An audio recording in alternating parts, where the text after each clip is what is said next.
Lab में जो हम कल करने जा रहे हैं केमिस्ट्री के वो एक्सपेरिमेंट, आज वो हमने पहले ही हम क्लास में बताते हैं कि ये हम एक्सपेरिमेंट करने जा रहे हैं, ये हमने इसमें जो है ये टेस्ट ट्यूब लिया, इसके अंदर हमने ये केमिकल डाला, इसमें ये वाटर डाला, अब इसका रिएक्शन ये हुआ। अब वो सब जो देख रहा है जी कि ये जो व्हाइट था ये पिंक हो गया, ब्लू हो गया, इसमें से फ्यूम्स निकली, जी तो जब वो लैब में करेगा जा तो रहा है, विजुअलाइज कर जब मैं पाएगा। लैब में जा रहा है तो जी। उसको साफ साफ पता है कि इस तरह से कल मैंने पैनल पे देखा। देखा। हर साल कोई ना कोई नया परिवर्तन आ रहा है। जी इस साल आपने देखा होगा 10th और 12th की मार्किंग में परिवर्तन आया, कर रहा है, यस उसमें कंट्रोवर्सी हुई, दैट इज अ हाँ। Different thing. जी जी पर परिवर्तन तो आएगा ही, जैसे जैसे एडवांसमेंट हो रहा है। जी अब आप सोचिए कि can you live without internet. अगर मैं समझता हूँ कि अगर 15 मिनट या 10 मिनट आपका मोबाइल इधर से उधर हो जाए तो आदमी जो है वो कुड़बड़ाने लगता है कि कैसे करूँ, क्या क्या करूँ। करूँ, कहीं आप ऐसे एरिया में चले जाएं जो नेट नहीं चल रहा नहीं है, चल रहा है। जी है जी तो it become very difficult to live. जितने भी हमारे स्टूडेंट्स हैं उनसे कहूंगा कि बदलाव के साथ इसको अच्छी तरह से अपनाएं। अडेप्टेबिलिटी टेक्नोलॉजी अच्छी है, इसको यूज करें। टीचिंग में लोग कम आ रहे और जो है जिन्होंने मान लिया कि बहुत दुनिया की आपाधापी से हमें कोई मतलब नहीं है जी सुबह अपने 7 बजे स्कूल पहुंचेंगे, 1:30 बजे 2 बजे घर आ जाएंगे जी और वो अच्छा पढ़ा रहे हैं। और जो अच्छे टीचर्स हैं उनकी भी आज वैल्यू है, उनकी इज्जत है। पर कोई ये कह दे कि अदर देन दी फीस जी जीआरएम में उन्होंने कोई कुछ दिया हो, ऐसा हो नहीं सकता है। वो अलग बात है कि एडमिशन्स के टाइम में सुनने में आता है कि उसने इतने पैसे ले लिए, उसने इतने पैसे ले लिए। और मैं ऐसे अभिभावकों से कहूँगा कि अगर कोई जीआरएम के नाम से या मेरे नाम से अगर कोई पैसा मांगता है जी जी तो तुरंत हमसे संपर्क करें। Welcome Bareilly ad event media के exclusive show Manthan with mentors में। और आज मेरे साथ स्टूडियो में मौजूद हैं मिस्टर राजेश रिवाल जॉली जी। सर आपका अभिनंदन है। आज के इस शो में जिन शख्सियत का हमारे स्टूडियो में आगमन हुआ है उन्हें शायद ही बरेली का शिक्षा जगत से जुड़ा हुआ या बरेली का किसी भी प्रकार से जुड़ा हुआ व्यक्ति न जानता हो। Latest feather in his cap is the honorary doctorate awarded to him in education and social service. Sir आपको ये उपलब्धि बहुत बहुत बधाई हो इसकी। Thank you very much. आप इस सम्मान को अपने व्यक्तिगत और व्यावसायिक रूप में किस महत्व से देखते हैं सर? देखिए पिछले करीब 30-35 साल से जो है मैं सेकेंडरी एजुकेशन में जुड़ा हुआ हूँ। जी पहले मैं गुलाबरा इंटर कॉलेज का प्रबंधक था जी और फिर 99 में जीआरएम की स्थापना हुई। जी पहले नैनीताल रोड ब्रांच की स्थापना हुई और फिर 2016 में जो है ये डोरा कैंपस की स्थापना हुई। और मैं समझता हूँ कि ये जो अवार्ड, ये जो डॉक्टरेट मिली है, ये सब यहाँ के शिक्षकों का, पेरेंट्स का और स्टूडेंट्स की मेहनत है, जिसकी वजह से ये सम्मान मेरे को प्राप्त हुआ है। सर का शायद सरल व्यक्तित्व ही है कि उन्होंने इतना बड़ा सम्मान अपना हम सबको ही वापस डेडिकेट कर दिया। सर आपके अनुसार कौन से ऐसे प्रमुख योगदान और उपलब्धियां हैं जिनके कारण आपको ये सम्मान प्राप्त हुआ है? देखिए पहले जब एजुकेशन में है तो सबसे सर्वोच्च जो है that is the quality education. या राइट। क्योंकि आज जो है शिक्षा एक बहुत महत्व की चीज है, क्योंकि इतनी आबादी, जनसंख्या बढ़ती चली जा रही है जी इतने ज्यादा जो है बच्चे 11th में और आगे ग्रेजुएशन में अपेयर हो रहे हैं। जी तो अगर आप फिट एंड फाइन नहीं है जी तो आगे चल के जो है जॉब अपॉर्चुनिटीज जो है बड़ी कम हो जाएंगी। और ये क्वालिटी एजुकेशन लेके हम 99 से चले। जब 99 में हमने जब विद्यालय स्टार्ट करा था नैनीताल रोड ब्रांच, तब एक सामान्य विद्यालय की तरह हम लोग को लोग जानते थे, जी पर हमने किसी से जेलसी में नहीं आए। जी हमको पता था कि हमारी मंजिल कहाँ पे है जी और आज भी हम सोचते हैं कि हमारी मंजिल कहाँ पे है, अभी शायद हम लोग पहुंचे नहीं। क्योंकि जो भी अभिभावक आता है वो बड़े विश्वास के साथ अपने बच्चों का जो है एडमिशन हमारे यहाँ करवाता है। और हम समझते हैं कि इस सवाल का जवाब अभिभावक देंगे कि हम उनकी जो इच्छाएं हैं, जो उनकी अपेक्षाएं हैं उनको हम पूरा कर पाए नहीं कर पा रहे हैं। जी पर हमने कभी लाइफ में शॉर्टकट्स नहीं अपनाए। हाँ जी चाहे वो 99 का सवाल हो, चाहे आगे बढ़े हो, जी इंफ्रास्ट्रक्चर पे हमने ध्यान दिया, जी हमने टीचर्स की सैलरी पे, टीचर्स के सिलेक्शन पे ध्यान दिया राइट और स्टूडेंट्स के सिलेक्शन पे ध्यान दिया। जी और यही इस सब का नतीजा रहा कि जब 2004 में हमारा पहला सीबीएसई 10th का रिजल्ट आया, तब 5 राज्यों में जो हमारे यहाँ की एक बच्ची थी शिखा सिंह, जी जी जी शी स्कोर 96.6। राइट आज की तारीख में हो सकता है 96.6 आपको बहुत ज्यादा नंबर ना नहीं लगे, उस समय पर उस हाँ जमाने में 96.6 was the highest ever in the town. या राइट और तब से लेकर और आज तक ईश्वर की कृपा, बद्री विशाल की कृपा से जीआरएम ने कभी पीछे मुड़ के नहीं नहीं देखा। देखा है। सर आपकी पर्सनल अगर हम व्यक्तित्व की बात करें, जैसे ये एक ग्रोथ है आपकी, प्रोफेशनल जो ग्रोथ है, उसने आपकी पर्सनल क्वालिटीज को किस तरीके से हेल्प किया है? मतलब जैसे आप अपने आप को, अगर मैं ये आपकी बात करूंगी 91 से 2026 तक में आप अपने आप को किस तरीके से इम्प्रोवाइज्ड मानते हैं? देखिए, समय समय से हर व्यक्ति को चेंज करना पड़ता है, राइट। और अगर व्यक्ति समय के साथ नहीं बदलाव लाएगा तो वो आगे बढ़ नहीं पाएगा, ना उसे तरक्की मिल पाएगी। जी मैं एक छोटा सा एग्जाम्पल दूंगा। जो पहले की शिक्षा पद्धति थी, वो लोग सब नीचे टाट पट्टी पे बैठते थे, हाँ जी हाँ जी, स्लेटें होती थी, चौके होती थी, उससे लिखते थे। लिखते थे। और जब हमें याद है, खूब याद है, जब 2001-2002 में हमने ग्रीन बोर्ड्स लगवाए थे और व्हाइट बोर्ड्स अपने यहाँ लगवाए थे, जी जी तो हमको लगता था कि हमने शायद कितना बड़ी क्रांतिकारी कदम उठा लिया शिक्षा के अंदर। राइट। और आज जब हम 4 साल पहले पीछे जाके देखते हैं, तो हमने सारे क्लासेस में स्मार्ट बोर्ड्स स्मार्ट लगवाए, बोर्ड्स लगवाए थे। और उन्होंने एक शिक्षा में अलग क्रांति लेके आई है। जी हो सकता है कि आज हमको लगे कि हमने बहुत बड़ा मॉडर्नाइजेशन करा है, जी, और 5 साल बाद लगेगा कि इन बोर्ड्स की जरूरत नहीं है, कोई और और कुछ टेक्नोलॉजी आ गई। चाहिए है। जब एआई का जमाना आ गया, जी जी स्टूडेंट्स भी अब उसी तरह के हो गए। जी और मैं एक छोटा सा आपको और एग्जाम्पल दूंगा। पहले 2000 से पहले जी जब एड निकलते थे स्कूल्स के, जी तो उसमें एक निकल के टैग लाइन लिख के आती थी कि हमारे यहाँ ठंडे पानी की मशीनें हैं, हमारे यहाँ जनरेटर है, जी जी हमारे यहाँ कंप्यूटर की शिक्षा है। जी जी अब आज सोचिए, जब हम 2026 में बैठे हुए हैं, जी जी, तो क्या इस तरह का कोई प्रचार कर सकता कर है? सकता है। ये लाइफलाइन बन गई है बच्चों की। जी कंप्यूटर एजुकेशन है। आज हो सकता है हम इतने कंप्यूटर सेवी नहीं हो, जी जी, और जो क्लास 1 का बच्चा है वो वो ज्यादा। हमसे ज्यादा जानता है, Right. हमसे ज्यादा यूज कर लेता है। जी और मैं एक और छोटा सा एग्जाम्पल दूंगा। मैं एक बार राउंड पे था, जी तो हमने नए नए टैग बोर्ड्स लगवाए थे, ये पैनल्स लगवाए थे। जी जी तो वो एक टीचर थी, क्योंकि टीचर्स की भी बहुत एक्सटेंसिव ट्रेनिंग हुई, जी क्योंकि जी वो भी इस चीज के लिए नए थे। जी जी, तो वो कुछ सर्च कर रही थी बोर्ड पे, और उसको फिगर आउट नहीं कर पा रही थी। इतने में एक छोटा सा बच्चा उठा, उसने कहा मैम लाइक दिस। तो जो हम लोग कहते हैं ना कि बच्चे भी जो है, कोई ना कोई आपका शिक्षक हो सकता जी है। जी जी, तो it was taken in good manner. Good manner. ठीक है, बच्चा है, Mutual, हाँ। इसलिए ये सब चीजें जरूरी हैं। और शिक्षा में बदलाव बहुत आ रहा है, तेजी से बदलाव आ रहा है, और बदलाव के साथ गिरावट भी काफी आ रही है, इसको भी मैं कहना चाहूंगा। जी जी जी जी, वही चीज सर नेक्स्ट, मतलब मैं यही पूछना चाह रही थी कि किस प्रकार की प्रमुख चुनौतियों का आपको सामना करना पड़ता है? मतलब कहीं ना कहीं आपको एक लीडरशिप उसमें देखा जाता है, खासतौर से बरेली की शिक्षा जगत की बात करें तो जीआरएम एक अलग स्टैंड रखता है। और तो अब आप क्योंकि एक लीडर की तरह साबित हो गए हैं, आईएसए के भी प्रेसिडेंट रहे हैं, बल्कि फाउंडर ही रहे हैं एक तरीके से, तो उस चीज में आपको कैसी चुनौतियों का सामना करना पड़ रहा है सर आजकल? देखिए, पहले फिर मैं वही कहूंगा कि अगर आप घर में अपने पिताजी, अपने माताजी से बात करें, जी तो एक स्कूल का सम्मान था, गुरुओं का सम्मान था। जी वो आज कहीं ना कहीं हम लोग खोते जा रहे हैं, चाहे वो स्कूल्स हो, चाहे वो अभिभावक हो, चाहे वो बच्चे हों।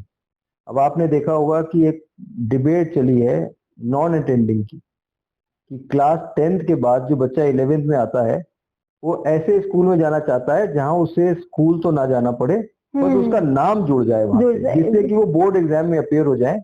और ये जो ट्रेंड है, this is very wrong. Wrong, right. हमने कई अपने यहाँ एक केसेस नहीं, 50 भी हमने केसेस देखे हैं।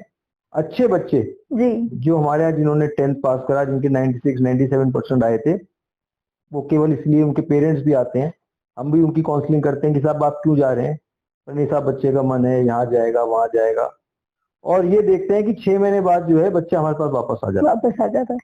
तो जो ये जो नॉन अटेंडिंग का और जो कोचिंग का, मैं कोई कोचिंग के अगेंस्ट नहीं हूँ, कोई वो नहीं, जिसको जी, लेना है ले। जी पर जी मैं केवल अभिभावकों से और बच्चों से एक यही बात कहता हूँ कि जब आप विद्यालय को फीस दे रहे हैं, जी जी तो school is answerable to you. जी जी जी, आप क्यों नहीं विद्यालय के अंदर आते हैं, कहते हैं कि साहब इसमें इस सब्जेक्ट में पढ़ाई नहीं हो रही है, ये टीचर पढ़ा नहीं रहा है। ये हमारी जिम्मेदारी है कि हम इस चीज को ध्यान दें। आप फीस देते हैं, मैं अपने टीचर्स को सैलरी देता हूँ, जी तो there is no word as charity. जी जी जी, अभिभावक बिल्कुल स्वतंत्र हैं, बिल्कुल आए मिले। कोई ऐसा नहीं है कि केवल एक पेरेंट टीचर मीटिंग में आए, उनकी बात सुनी जाएगी। जी पेरेंट टीचर मीटिंग में 1-1.5 घंटे 2 घंटे का समय होता है, उसमें आप 40 बच्चों की बात नहीं कर सकते नहीं हैं। कर सकते, अगर right। कोई किसी की स्पेसिफिक प्रॉब्लम है, ये कोई जी। जीआरएम की बात नहीं कर रहा हूँ, किसी भी सभी स्कूल की, जगहों की, जी सारे स्कूल के गेट सब अभिभावकों के लिए खुले हैं, आए अपने बच्चों की बात करें। और जो स्कूल का जो एक स्कूल से टच में रहें, ये नहीं होना चाहिए कि ये स्कूल वाले ऐसे हैं, हम कई अभिभावक ऐसे हैं। जब तक हम हैंड ऑन हैंड नहीं चलेंगे, हम बच्चे की तरक्की नहीं देख पाएंगे। राइट सर, जैसे अभी आपने कहा कि ऐसे जो नॉन अटेंडिंग क्लासेस और ये सब चीजें हो जाती हैं, तो आप ऐसे स्टूडेंट्स को एक मैसेज दे रहे हैं कि नहीं, स्कूल अटेंडिंग इज कंपल्सरी, मतलब सीनियर सेकेंडरी जो क्लासेस हैं उनके लिए वो उतने ही इंपॉर्टेंट हैं जितने कि आगे के करियर क्लासेस होंगे। तो आपको क्या लगता है सर, इतना काउंसलिंग और इन सब के बाद कहीं ना कहीं कोई ऐसा संदेश आपको पॉजिटिविटी मिल रही है? देखिए, मिलती भी है, सफलता भी मिलती है और नहीं भी मिलती है। जी। और एंड ऑफ द डे अगर आप अभिभावकों से बात करें तो वो यही कहते हैं कि सर हम तो बड़ी कोशिश कर रहे हैं, पर बच्चा नहीं साहब आता। इसका ये नहीं मानना चाह रहा है, क्योंकि ये कह रहा है कि मेरा जो फ्रेंड था वो उस कोचिंग में सर की गया था और उसके इतने नंबर आ गए, उतने नंबर आ गए। तो इसलिए कहीं ना कहीं अगर आप देखिए तो अभिभावक भी इस टाइम विवश है। पहले क्या होता था कि the students, the children were guided by the parents. Right. Now it is the other way around. आज जो बच्चे कहते हैं वो अभिभावक को सुनने की मजबूरी है। आज आप ये देखते होंगे कि हमारे यहाँ जो है साइकिल स्टैंड है, जिनके लाइसेंस नहीं है, we don't allow scooter motorcycles to come in, पर उसके बाद भी बड़ी बड़ी मोटरसाइकिल से बच्चे आ रहे हैं। तो क्या अभिभावकों को ये नहीं पता है कि बच्चे के पास लाइसेंस नहीं है, ये हम इसको सुबह जब घर से जा रहा है तो हम क्यों मोटरसाइकिल दे रहे हैं? Right right. और अपने नंबर अपडेट नहीं करवाते हैं मैसेजिंग सिस्टम में। आज बच्चा अगर आपका नहीं आ रहा है तो एक मैसेज जाता है, और कई बार ऐसा होता है कि इंस्टेंस होते हैं जो कहते हैं साहब सुबह तो घर से निकला था, आपके कैसे नहीं आया? हाँ। तो मैं समझता हूँ कि इस टाइम थोड़ा सा नाजुक दौर है जी। और पर ये नाजुक दौर भी जल्द खत्म होगा। बच्चों को ईश्वर सद्बुद्धि देगा और वो सही रास्तों पे चलेंगे। राइट सर, उन बच्चों के लिए आप क्या कहना चाहेंगे जो एक पॉजिटिव अपना जैसे मतलब जो मेहनत कर रहे हैं और अपना एक सार्थक और एक सकारात्मक प्रभाव क्षेत्र पे छोड़ना चाहते हैं, तो उनके लिए आपका क्या मोटिव रहेगा, specially the ones who are aspiring? देखिए, जो बच्चे सिंसियर हैं जी, घर से सुबह टाइम से आ रहे हैं, टाइम से जा रहे हैं, उनके अभिभावकों को पता है कि वो कहाँ जा रहे हैं, कहाँ नहीं जा रहे हैं, वो जिंदगी में कहीं ना कहीं तरक्की करते हैं। ऐसा नहीं है, क्योंकि जो ग्रोथ सब देखना चाह रहे हैं। जी। आज हो सकता है कि कुछ लोग ईर्ष्या करते होंगे जीआरएम कहाँ से कहाँ पहुंच गया, जी। पर हम पहले दिन से ऐसे नहीं थे। हमने भी मेहनत करी है, सबका आशीर्वाद मिला है, और इसलिए जो मैं कहता हूँ कि शॉर्टकट्स नहीं होना चाहिए लाइफ में। हाँ जी। जो बहुत शॉर्टकट से चलते हैं वो बहुत थोड़े दिन तो जो है वो हल्ला उल्ला करते हैं, पर उसके बाद फिर लॉन्ग टर्म में सर्वाइव नहीं कर पाते। हम लोग का तो 80 साल से ज्यादा का इतिहास है इस शहर के अंदर। विद्यालय 1947 में मेरे ग्रैंडफादर बाबू बनवारी अग्रवाल जी ने ये विद्यालयों की स्थापना करी। जी। तब से लेकर आज तक हम देख रहे हैं। तो जब हम कुर्सी पे बैठे हैं तो हमारे लिए कोई नई चीज नहीं है। हमने अपने जब छोटे थे तो हम देखते थे हमारे पिताजी के सामने प्रिंसिपल्स आते थे, टीचर्स आते थे, किस अदब से किस रिस्पेक्ट से वो टीचर से बात करते थे। पर आज मैं समझता हूँ कि ये चीज प्रबंधकों को भी सीखना चाहिए, और कहीं ना कहीं सिस्टम में भी बहुत कमियां हैं, चाहे वो टीचर्स के हो चाहे वो और चीजें हो, जो कि कोई जरूरी नहीं है कि हर प्लेटफॉर्म पे हर चीज डिस्कस करी जाए। जी। पर कहीं ना कहीं ये मैं मानता हूँ कि ये पारदर्शिता से अगर काम करें तो 100% सफलता आपको मिलेगी। वही जैसे सर अभी आपने कहा कि थोड़े इज सिनेरियो विच इज ज्यादा वे अराउंड, मतलब स्टूडेंट्स जो हैं वो ज्यादा एम्पावर कर रहे हैं अपने पेरेंट्स को, तो एज अ मैनेजर मतलब हालांकि करिकुलम से इतना ज्यादा वो नहीं होता है, पर फिर भी अगर हम बात करें तो वैल्यू बेस्ड एजुकेशन की, जैसे कहने को तो सर एनवायरमेंटल साइंस भी है और आपका वैल्यू एजुकेशन भी है, बच्चों के पास मॉरल साइंस भी है, बट आप उसको कितना इम्पोर्टेंस लेवल पे? मैं समझता हूँ वैल्यू एजुकेशन है जो भी है, इसकी किताबों की जरूरत नहीं है। जी। अगर हम सुबह घर से निकलें जी और स्कूल आए और उस स्कूल के बाद जो है घर जाएं जी, तो बीच में ऐसे इंस्टेंसेस आएंगे जी जो अपने आप में वैल्यू होंगी लाइफ की। जी। सुबह आप घर चल रहे हैं तो कैसे चल रहे हैं, आपका अटायर क्या है, आप आते हैं नहा के आते हैं नहीं आते हैं, आपकी शर्ट पे प्रेस है नहीं है, आपके जूते पॉलिश है या नहीं है, ये पहले दिन से बच्चा सीखता है जी। और कहीं ना कहीं ये अभिभावक भी इस चीज को सिखाते हैं। मैंने तो बहुत ऐसे बच्चे देखे हैं अपने यहाँ जो कि बड़े अच्छे परिवार से आते थे, और अगर उनकी टाई देख लेंगे तो शायद 4 साल पहले या 5 साल पहले जब दाखिला करवाया होगा तब की टाई अभी तक चल रही थी।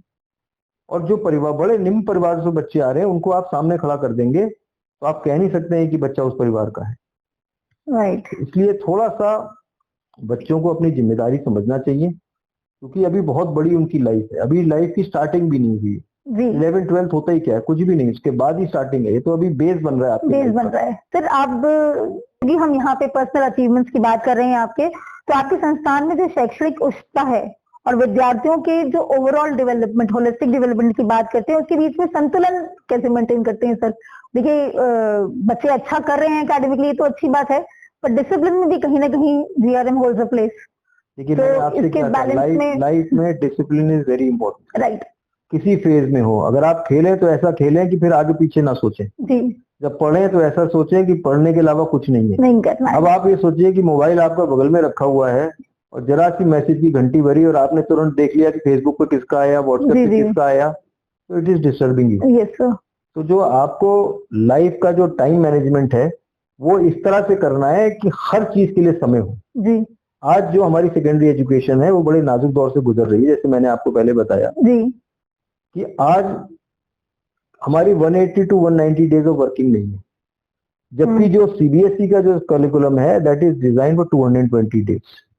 220 दिन की जो वर्किंग हमें आना चाहिए वो 180 190 दिन की ज्यादा की नहीं आ रही। जी इतने तीज त्योहार होते हैं, इतनी और चीजें होती हैं, जरा सी गर्मी पड़ती है तो हॉलीडे होगी। डिक्लेयर हो जाती है, जाड़ा आता है तो हॉलीडे डिक्लेयर हो जाती है। जी जी वो तो अच्छी बात है कि अब ऑनलाइन क्लासेस स्टार्ट हो गए, स्टार्ट हो गई हैं। इसलिए हमने तो लास्ट ईयर भी ये करा था कि जाड़ों में जब छुट्टियां हुई थी, लंबी एक्सटेंड हुई थी, जी जी जी तो हमने कहा था कि छुट्टियां इस तारीख तक रहेंगी और अगर एडमिनिस्ट्रेशन छुट्टियां डिक्लेयर करता है फर्दर जी because of the adverse weather, जी जी ऑनलाइन क्लासेस विल स्टार्ट।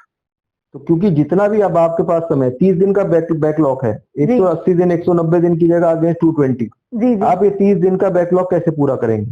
पढ़ाई आपको करवाना है, करवानी जो है। किताब है वो डिजाइंड है, 18 चैप्टर 20 चैप्टर है, जी उनको आपको कंप्लीट करवाना है, उनका रिवीजन लेना है, उसमें क्लास टेस्ट लेना है और आपको इस बीच में एक्टिविटीज भी करवानी है। तो ये जो टाइम मैनेजमेंट है स्कूल के लिए, ये भी एक टेस्टिंग टाइम है। और क्योंकि अगर एक्टिविटीज नहीं होंगी तो अगर आज बच्चा डिबेट में नहीं जाएगा, डांस में नहीं जाएगा, सिंगिंग में नहीं जाएगा, अगर करिकुलर एक्टिविटी नहीं जाएगा तो कब जाएगा? कब जाएगा? तो ये अभिभावकों से भी हमारा रहता है कि साहब कम होती है, कम नहीं होती है।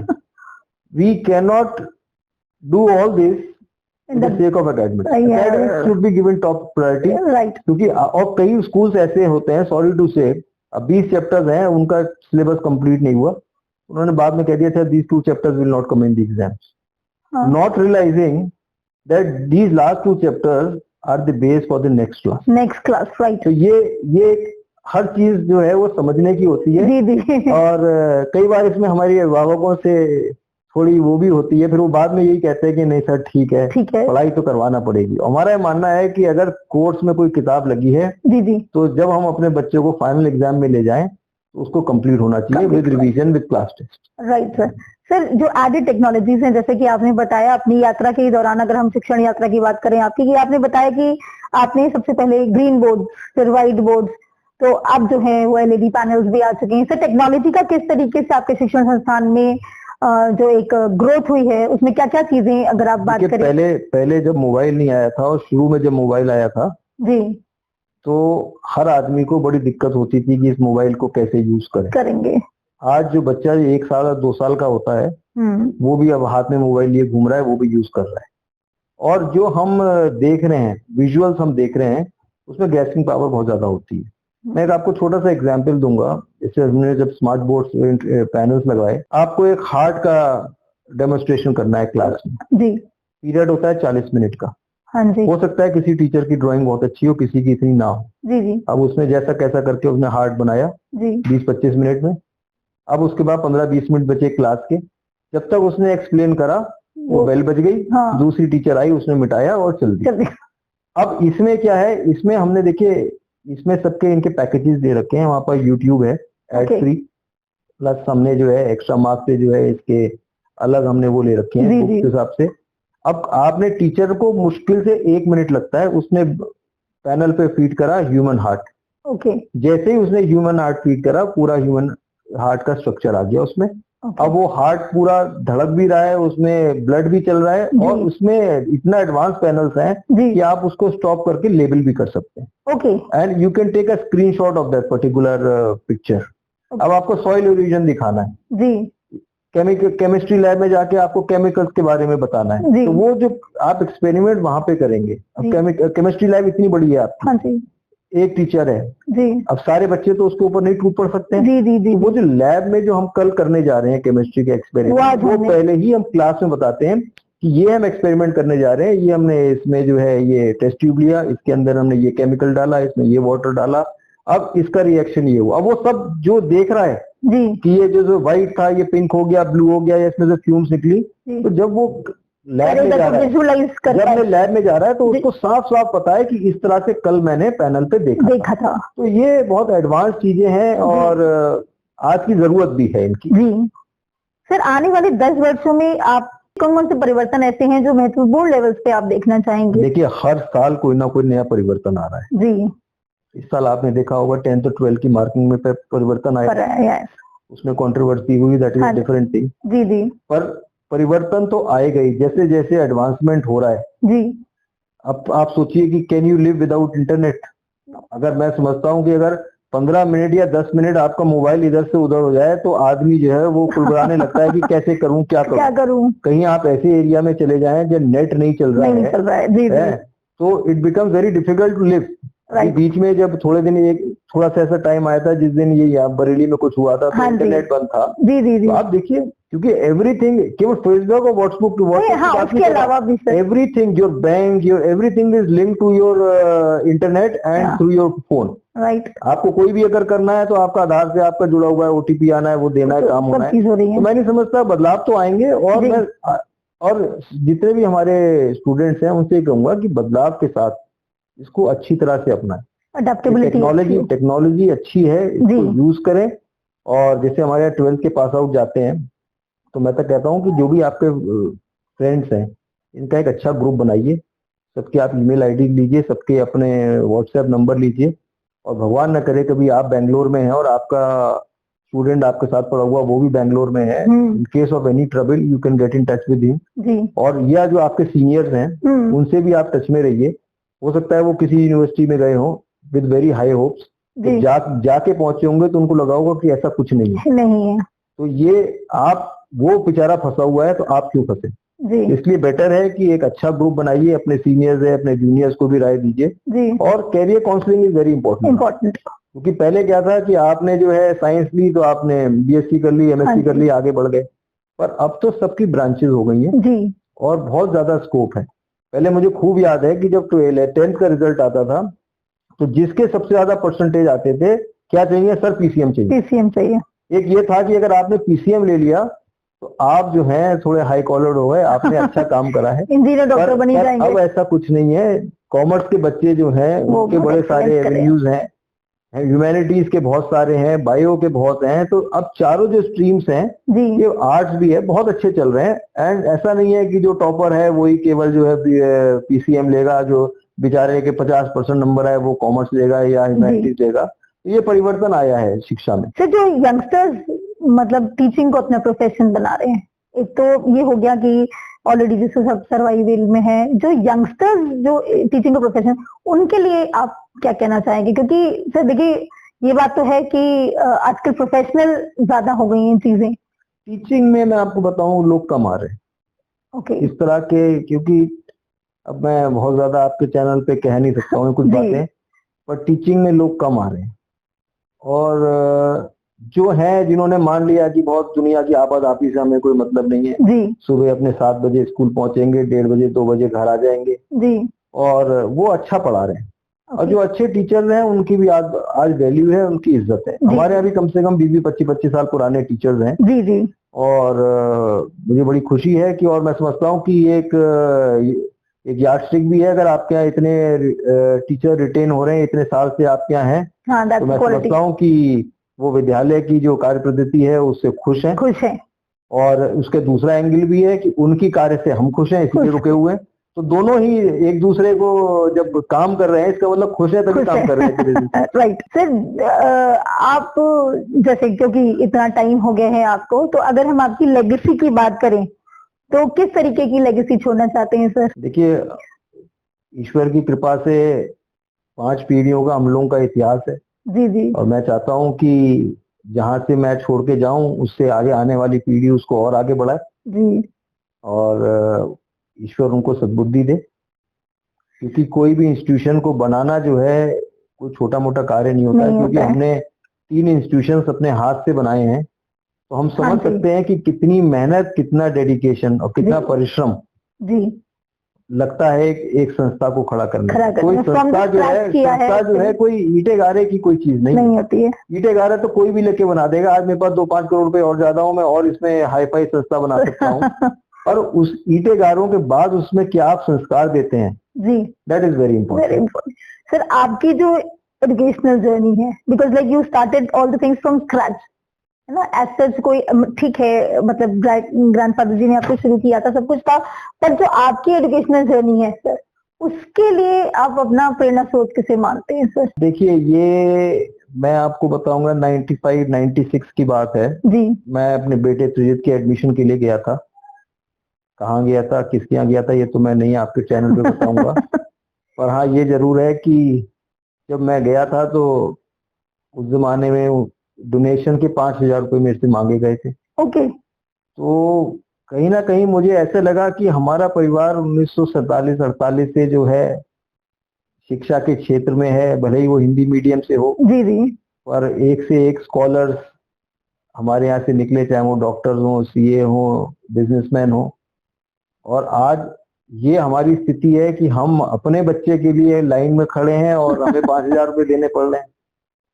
तो कहीं ना कहीं ये बात चुभी। वो लोग बातें हम देखे आ गए थे 5,000, पर फिर वही ईश्वर की कृपा थी। और मुझे इस बात की बड़ी प्रसन्नता है कि मैंने कम से कम अपनी जिंदगी में 50-60 हजार बच्चों के एडमिशन्स कर दिए होंगे। जी जी। पर कोई ये कह दे कि अदर देन दी फीस जी। जीआरएम में उन्होंने कोई कुछ दिया हो, ऐसा हो नहीं सकता है। वो अलग बात है कि एडमिशन्स के टाइम में सुनने में आता है कि उसने इतने पैसे ले लिए, उसने इतने पैसे ले लिए। और मैं ऐसे अभिभावकों से कहूंगा कि अगर कोई जीआरएम के नाम से या मेरे नाम से अगर कोई पैसा मांगता है जी जी। तो तुरंत हमसे संपर्क करें। करें। मैं नहीं चाहता कि ये प्रथा आगे बढ़े। और कई बार ऐसे चीजें खुल के भी आई हैं, जब मिले किसी से, हमसे तो नहीं, हमारे ऑफिस वालों से या किसी से मिले, बोले यार डायरेक्ट हो जाता तो इतने बच जाते। और बाद में फिर हमने लोगों को बुलाया भी, हमने कहा यार तुम्हारे कहने से हमने करा, और बोले नहीं साहब ऐसा नहीं है। तो बातें सब खुल जाती हैं। खुल जाती हैं। ऑफिस जिसने बहुत ही- स्पेंड किया होगा हाँ, वो बोलेगा। मतलब मैं कोई अपनी ऑनेस्टी के बारे में नहीं कह रहा हूँ, जी। कोई भी इस तरह का नहीं है, ना ही कोई विद्यालय। ये तो अभिभावक बता सकते हैं, 6,000 बच्चे हैं हमारे पास, जी, जी। 12,000 अभिभावक हैं, बता सकते हैं कि जीआरएम में जो है किसी इवेंट के लिए, किसके लिए उनसे कितना पैसा मांगा जाता है अदर देन Right. फीस। मैं नहीं समझता कि किसी से कोई पैसा लिया जाता। सर, ये जो आपको मानद डॉक्टर की उपाधि प्राप्त हुई है, तो हम ये माने कि राजेश जी कुछ नया शुरू करने जा रहे हैं, जिसकी बेस उन्होंने ये बनाई है। नहीं, देखिए ये मेरे पास एक ग्रीन जो यूनिवर्सिटी है यूएसए की, उसका एक मेल आया था मेरे पास। जी जी। अब पता नहीं उन्होंने कहाँ से मेरा नाम लिया, तो उन्होंने कहा जी, था जी। कि हम लोग इस तरह से शिक्षा और समाज सेवा में जो लोग होते हैं उन्हें जी, सम्मानित जी। करते हैं। तो उनके कुछ क्वेश्चनियर थे, वो मैंने उनको लिख के भेजा था। ओके। और बाकी तो कोई ऐसा कुछ नहीं है कि डॉक्टर बनने से या डॉक्टर ना बनने से कोई विशेष परिवर्तन जी, आएगा। जी। बच्चों की सेवा के लिए लगे हैं और सेवा करते रहेंगे, जी। वो हमारी जिम्मेदारी है। मैं तो हमेशा टीचर्स से और बच्चों से भी कहता हूँ कि आज जीआरएम का अगर बच्चे ने टॉप करा है, वो कोई जी। बड़ी बात नहीं है। जी। मैंने इंटरव्यूज में भी जब रिजल्ट आता है, प्रेस वाले पूछते हैं, तो मैं उनसे कहता हूँ देखिए, एक टॉपर प्रोड्यूस करना कोई बड़ी बात नहीं है। जब आपके पास 300-350 बच्चे हैं, उसमें से एक निकल के आ गया और आपने बहुत वाहवाही और अपनी पीठ थपथपाने लगे, वो कोई बड़ी बात नहीं है। आपके पास जिम्मेदारी पूरे 300 बच्चों की है। 300 बच्चों की। उन 300 बच्चों में कैसी परफॉर्मेंस रही, this is very important. Right. और हमारे यहाँ 95 प्लस के अगर आप देखेंगे तो इतने बच्चे होते हैं कि हम आपको बता नहीं सकते। जो हमारे बोर्ड लगते हैं नीचे, यहाँ डोरा में और वहाँ दोनों जगह नैनीताल जी, जी। कैंपस में, आप देखिए आधे से ज्यादा जो है 40% students are above 90%। 90%। This is our achievement. Producing topper is good. जी जी। अच्छा लगता है क्योंकि अचीवमेंट वो है जब But मेजॉरिटी। मेरा ये पर्सनली ये मानना है जी जी। कि जब बच्चा आपके यहाँ पढ़ रहा है, इतने सारे बच्चे पढ़ रहे हैं, तो जिम्मेदारी आपको जो है सारे बच्चों की है। केवल एक टॉपर निकालने से आप सोचे कि हमने बहुत अच्छा कर लिया, ये नहीं हो सकता। ये किसी नहीं होती है। सर, आपकी जो पूरी एजुकेशनल एक जर्नी है, उसे अगर आप एक लाइन में कंक्लूड करेंगे तो कैसे करेंगे, और हमारे व्यूअर्स के लिए क्या कहना चाहेंगे, specially the budding students who are actually जो 7th 8th के बच्चे होते हैं, जो अपनी लाइफ की नींव बनाना शुरू करते हैं। देखिए, हमारा तो यही है कि ईश्वर सद्बुद्धि देता रहे और जो इतने सारे बच्चे हमारे विद्यालयों में पढ़ रहे हैं वो और आगे बढ़े जी और हम इसी तरह से जो है जिस मिशन को लेके चले हैं जी उस मिशन को हम और आने वाली पीढ़ी जो है उसे पूरा करें, क्योंकि ये बहुत बड़ी जिम्मेदारी है। अगर आपके भी बच्चे हैं तो हो सकता है हमारे लिए 6000 बच्चे हों, आपके लिए 2 बच्चे हों, जी पर क्या आप चाहेंगी कि एक बच्चा बहुत अच्छा निकल जाए, एक ना निकले? जी तो इसीलिए हम चाहेंगे कि क्योंकि आपके 2 बच्चे, एक बच्चा है, मेरे 6000 बच्चे हैं, मैं चाहूंगा कि सारे के सारे बच्चे जो हैं ईश्वर उन्हें सद्बुद्धि दे जी और जो उनके अभिभावकों का जो सपना है वो बच्चे जो है पूरा करें। और जब भी बच्चों को भी मैं जब मिलता हूं तो मैं ये कहता हूं कि जिंदगी भले ही आप अपनी काट रहे हैं, पर इस जिंदगी के पीछे जो है एक बहुत बड़ा आपका पेरेंट्स का सपना है और मैं चाहूंगा कि उस सपने को आप पूरा करें। जरूरी नहीं है कि सब कोई आईएएस बने, कि सब कुछ और बने, जो भी करें अच्छा करें और कहीं ना कहीं गॉड फेयरिंग भी रहे and be honest towards yourself, be honest towards the society. जी यही मंत्र लेके मैं चला हूँ और हो सकता है कि ये मंत्र की वजह से ही आज वीआरएम जो जहाँ है वहाँ पे पहुँच पाया है। जी प्रभु कृपा बहुत जरूरी है। हाँ वो जरूरी है sir. Thank you so much sir. आज हमारे साथ शो पे राजेश जी थे जिन्होंने अपने विचार हमारे साथ साझा किए और मैं उनका बहुत बहुत धन्यवाद करती हूँ और एक बार फिर से बधाई देती हूँ सर आपको आपकी उपाधि के लिए। कैमरामैन सचिन राय के साथ एड इवेंट मीडिया के लिए मैं Vaishali Agarwal. Thank you so much Manthan with mentors में।